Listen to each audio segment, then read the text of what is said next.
مولانا مجھے سکون نہیں ملتا اور جب میں نماز پڑھتا ہوں جب مجھے سکون ملتا ہے۔ ابھی دیکھیے اس نے کمنٹ کیا ہے کہ میں اگر نماز نہیں پڑھتا، کسی بھی وقت کی نماز اگر میں چھوڑ دیتا ہوں تو مجھے سکون بالکل بھی نہیں ملتا، مطلب بے چینی سے لگی رہتی ہے، ایسا لگتا ہے کہ پتہ نہیں کیا ہو رہا ہے۔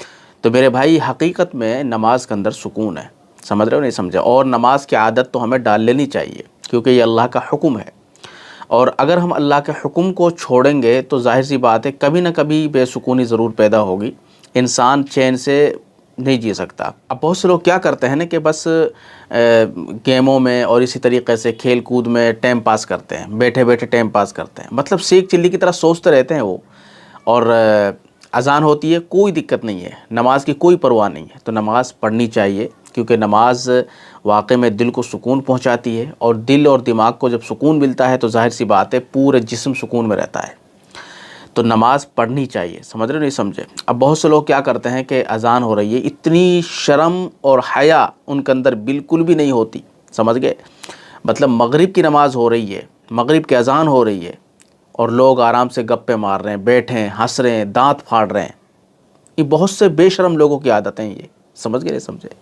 مطلب نمازی وہاں کے نکل رہے ہیں، نماز پڑھنے کے لیے جا رہے ہیں، اور بیٹھے ہوئے ہیں اکٹھے ہو کر، اچھے اچھے پنڈے لوگ، مطلب صحت مند لوگ بیٹھے ہوئے ہیں، آپس میں بول رہے چال رہے ہیں، دانت پھاڑ رہے ہیں، ایک دوسرے کی قصے کہانی سنا رہے ہیں۔ مطلب یہ بے شرم لوگ ہوتے ہیں، سمجھ گئے نہیں سمجھے؟ ایسا نہیں کرنا چاہیے۔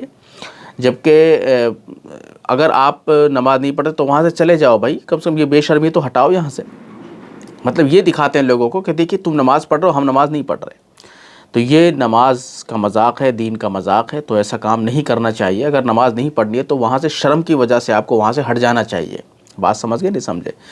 تو یہ غلط ہے۔ پہلی بات تو نماز ہی پڑھنی چاہیے، اور نماز صرف اپنے لیے نہیں، اللہ کے لیے نماز پڑھو۔ اللہ کے احکام ہے تو اللہ کے لیے کرو، آپ کو دکھاوے کے لیے کوئی کام نہیں کرنا ہے۔ دکھاوے کے لیے کام کرو گے تو یاد رکھنا اس کا کوئی ثواب نہیں ہے۔ صرف اللہ کے لیے کام کرو، اللہ کا حکم ہے تو اللہ کے حکم کو اللہ کے حکم کے مطابق ہی ادا کرو، اللہ کے لیے ہی ادا کرو۔ تو بہرحال تو یہ کمنٹ سے راشد ہیں مہاراشٹر سے، اس کا کمنٹ سے تو بہت اچھا کمنٹ ہے، سمجھ گئے نہیں سمجھے؟ تو اس نے ایک سوال پوچھا ہے تو اس سے اصلاح ہو جاتی ہے لوگوں کی۔